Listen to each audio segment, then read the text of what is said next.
Dear Patriots, before the news starts, please subscribe to our patriotic channel by clicking the subscribe button. Give us a thumbs up to this video. Don't forget to leave your opinion below in the comments section. Share the news on Facebook and Twitter so you friends see it. Thank you.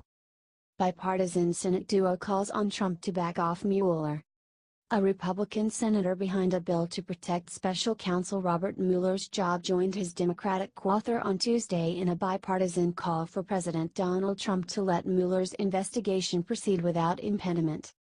Senator Thom Tillis, R-N.C., aligned with Senator Chris Coons, D-Del, after weeks of downplaying the need for quick passage of their legislation designed to shield Mueller from being fired by Trump, who has repeatedly expressed frustration with the ongoing probe of Russian interference in the 2016 election. Tillis and Coons' move comes 1 week after Senate Majority Leader Mitch McConnell, R-N.C., and Speaker Paul Ryan, Republican Wisconsin, delivered their own gestures of support for Mueller, while not endorsing legislation to protect his work. We have heard from constituents, Republicans, Democrats, and independents alike, who agree that Special Counsel Robert Mueller should be able to conduct his investigation without interference, Tillis and Coons said in their joint statement. This should not be a partisan issue. Notably, the two senators defended the rationale behind their bill but put the onus on Trump to let Mueller continue rather than demand congressional leadership take up their legislation. We urge President Trump to allow the special counsel to complete his work without impediment, which is in the best interest of the American people, the President, and our nation, they added. The Tillis-Coons bill, which gives special counsels the power to contest their firing after the fact, still must be merged with a competing measure from Senators Lindsey Graham, R-S-C, and Cory Booker, D&J, before the Senate Judiciary Committee can consider it. The Judiciary Panel's chairman, Senator Chuck Grassley, Republican Iowa, has yet to publicly support either version pending ongoing talks on combining the plans. Soon after Tillis and Coons' statement on Tuesday, 9 of the 10 Democrats on the Senate Judiciary Committee released letters to 5 Department of Justice officials who would take on a more prominent role in overseeing Mueller's probe if Deputy Attorney General Rod Rosenstein, who has defended the special counsel, is fired or resigns.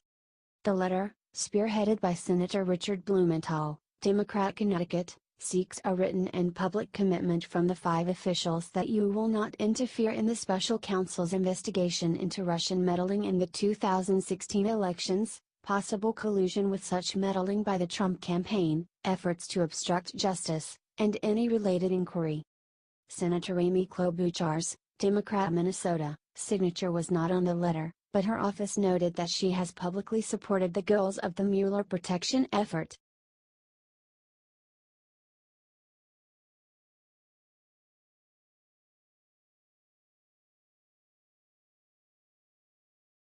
Trump gets South Korean concessions in first trade deal. President Donald Trump has reached the first trade deal of his administration, getting South Korea to make a few changes to a 6-year-old pact he said was a horrible deal.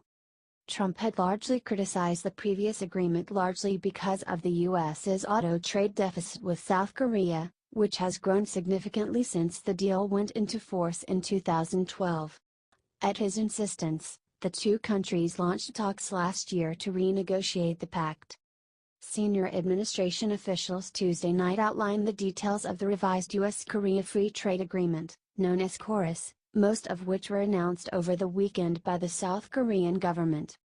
Separately, Seoul won a permanent exemption from a new 25% steel tariff imposed by Trump as of last week, although not from a new 10% duty on aluminum imports. The changes to the KORUS agreement include a provision that will double to 50,000 the number of cars each U.S. manufacturer can export to South Korea without having to meet the country's more stringent safety standards. Others address additional auto regulatory barriers. While some of these may seem small individually, altogether these create a suite of outcomes that make it a lot easier for our auto companies to compete on a level playing field there in South Korea, a senior administration official said. South Korea also agreed to reform its custom inspection procedures for determining whether an import meets the necessary rules of origin to qualify for duty reductions under the pact. Oftentimes in the past, Korea has had burdensome and arbitrary inspections for country of origin at the border. It's been a big problem, not just for cars, but for all kinds of industrial products, even agricultural products and processed foods, the administration official said. In exchange for the steel tariff exemption, South Korea agreed to cap its steel exports at 70% of the average volume from the past 3 years on a product-by-product basis. Administration officials said that other countries seeking tariff exemptions would have to agree to similar quota restrictions, but not necessarily at the same levels. The one additional detail that had not been announced was that the United States and South Korea are finalizing an agreement that will prohibit either country from devaluing their currency for an unfair trade advantage, senior administration officials said. U.S. officials hailed the new currency side agreement, which is being finalized by the U.S. Treasury Department and South Korea's Finance Ministry, as the first of its kind. But the currency measure is not actually part of the revamped KORES Pact and is not enforceable through that agreement's binding dispute settlement provisions. The Trans-Pacific Partnership, which Trump abandoned, also contained a non-binding currency agreement. It also could be a precedent for future U.S. trade agreements, an administration official said, without commenting on whether the revised NAFTA agreement now being negotiated with Canada and Mexico would include a similar provision. The United States also won a commitment that South Korea would open up its national drug reimbursement program to American companies, which previously have not been able to receive payments under the program.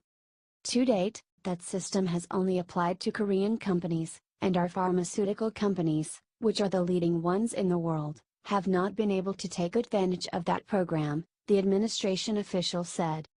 Korea has agreed that within 2018 that it will amend its premium pricing policy to make sure it's consistent with previous commitments under the agreement and to make sure U.S. companies have non-discriminatory and fair treatment for their pharmaceutical exports, he said. South Korea won certain procedural guarantees regarding the administration of U.S. anti-dumping laws and import duties meant to counteract subsidies. Treasury Secretary Steven Mnuchin had said on Fox News Sunday that the U.S. and South Korea had reached a very productive understanding on amendments to KORES and the tariff exemptions. We expect to sign that agreement soon, Mnuchin said over the weekend, calling Seoul's willingness to cap its steel exports to the U.S. an absolute win-win. Adam Besudi contributed to this report. Those included aligning South Korean environmental testing standards with the United States and recognizing U.S. standards for auto parts, which should make it easier for companies to make auto sales in the market, he said. Seoul has also agreed to let the United States maintain its 25% tariff on light trucks for 20 extra years, instead of phasing it out by 2021 as originally negotiated. In another area, South Korea is taking steps to make it easier for American-made cars to meet the country's fuel efficiency standards, U.S. officials said. Last year, the United States exported about $2.5 billion worth of autos and auto parts to South Korea and imported about $23.9 billion worth of those products from the Asian ally.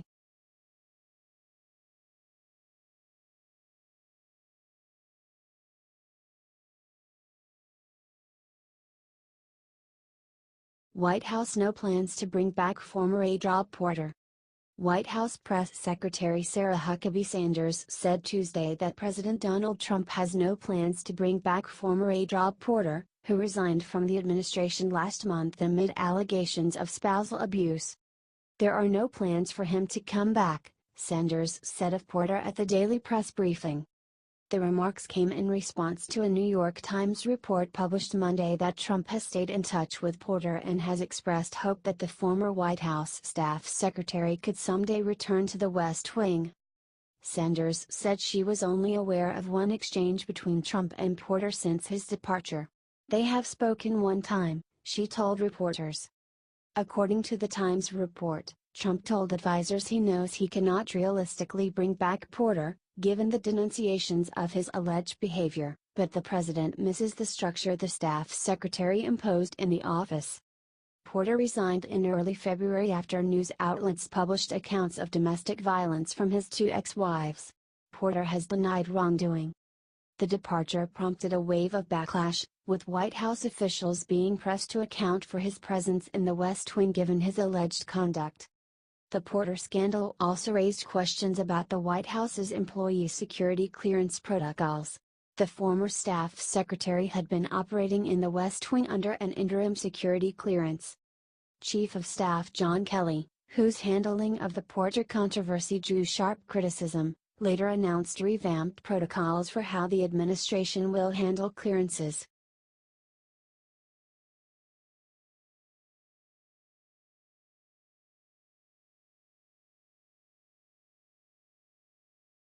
Stormy Daniels' lawyer seeks to depose Trump over $130,000 payment. Stormy Daniels is seeking to question President Donald Trump under oath about a non-disclosure contract that paid her to keep quiet about their alleged relationship. In a filing late Tuesday night in U.S. District Court in Los Angeles, the adult film star, whose given name is Stephanie Clifford, asked permission to question Trump for 2 hours. Her lawyer also is seeking to depose the president's lawyer, Michael Cohen, who arranged the hush money deal with Daniels. It is firmly established that a sitting president is not afforded special protection from a civil suit regarding conduct before he or she entered office, wrote Daniels' lawyer, Michael Avenatti. He cited the landmark 1997 Supreme Court ruling in Clinton v. Jones, which established that a sitting president isn't immune from civil lawsuits related to activity that occurred before he took office. In that case, President Bill Clinton had been accused of harassing a state employee, Paula Jones, while he was governor of Arkansas. In an interview Wednesday morning on CBS This Morning, Avenatti said he's merely seeking the truth. "We want to know the truth about what the president knew, when he knew it and what he did about it," Avenatti says. In another late filing, Avenatti also requests a jury trial for the case. In the court filing, Daniels' lawyer also said that the non-disclosure agreement and its mandatory arbitration clause violate public policy by suppressing speech on a matter of enormous public concern about a candidate for President of the United States, mere weeks before the election. Cohen is seeking to move the Daniels complaint out of court and into private arbitration. He has claimed the payment to Daniels was made out of his own pocket, not Trump's. In October 2016, less than 2 weeks before Election Day, Daniels signed a contract to remain silent about her alleged affair with Trump in exchange for $130,000. The agreement was reached as the Trump campaign was trying to control damage from a leaked Access Hollywood tape in which Trump bragged about grabbing women. Cohen and the White House did not immediately return requests for comment.